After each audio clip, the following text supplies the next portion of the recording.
হচ্ছে তারল্যফাত। এই চিত্রটা হচ্ছে কি আমাদের তারল্যফাত। চিত্রে ভূমি অক্ষে দেখো, ভূমি অক্ষে হচ্ছে ও এক্স অক্ষ হচ্ছে ভূমি অক্ষ, ওয়াই অক্ষে হচ্ছে লম্ব অক্ষ। এখন লম্ব অক্ষে দেখাচ্ছে আমাদের কি সুদের হার, লম্ব অক্ষে দেখাচ্ছে সুদের হার, আর ভূমি অক্ষে দেখাচ্ছে অর্থের ফটকা চাহিদা।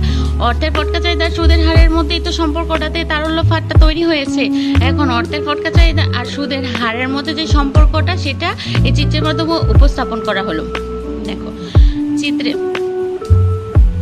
বলেছে ও এক্স এবং ওয়াই অক্ষে যথাক্রমে, ও এক্স এবং ওয়াই অক্ষে যথাক্রমে কি হয়েছে, অর্থের ফটকা চাহিদা এবং সুদের হার বিবেচনা করা হয়েছে। সুদের হারটা বিবেচনা করা হয়েছে, অর্থের ফটকা চাহিদা ও সুদের হার বিবেচনা করা হয়েছে।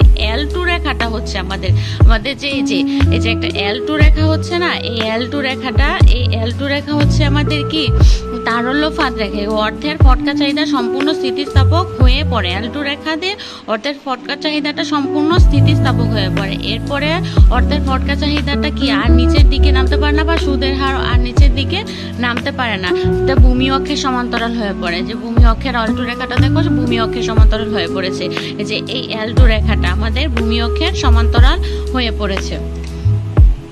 ভূমি অক্ষের সমান্তরাল L2 রেখাটা ভূমি অক্ষের সমান্তরাল হলে কি হয় দেখো, L2 রেখার এই অংশটি, এই যে L2 রেখার যে এই অংশটা, L2 রেখার A ও B, এই যে মাঝখানে যে গ্যাপের অংশটা হচ্ছে না, এই গ্যাপের অংশটাই হচ্ছে আমাদের তারল্যফাত। এই অংশের পরে আর আমাদের সুদের হার আর নিচের দিকে নামতে পারতেছে না, A - B তারল্যফাত হিসেবে বিবেচিত। এটা হচ্ছে আমাদের তারল্যফাত হিসেবে বিবেচিত। এবং সুদের হার R0 এর নিচে নামতে পারবে না। সুদের হারটা কি করতে পারবে না, একদম সহজ একটা বিষয়। সুদের হারটা কি করতে পারবে না, এই R0 এর নিচে আর নামতে পারবে না। সুদের হার ছিল যখন R1, তখন তারল্যফাত ছিল কত, M1। আবার সুদের হার যখন নেমে R0 এ এসেছে, R0 এ আসার পর কি হয়েছে, তারল্যফাত বৃদ্ধি পেয়ে এই যে M2 তে আসছে। M2 তে আসার পর একটা নির্দিষ্ট সময়ের পর কি হয়ে গেছে, এই L2 রেখাটা আবার ভূমি অক্ষের, এই যে এইভাবে ভূমি অক্ষের সমান্তরাল হয়ে পড়েছে। মানে সুদের হার আর নিচের দিকে নামতে পারতেছে না, এইখানে এসে আটকে গেছে। A - B বা AB এই অংশটুকুর মধ্যে আটকে যাওয়ার কারণে এটা হচ্ছে আমাদের তারল্যফাত।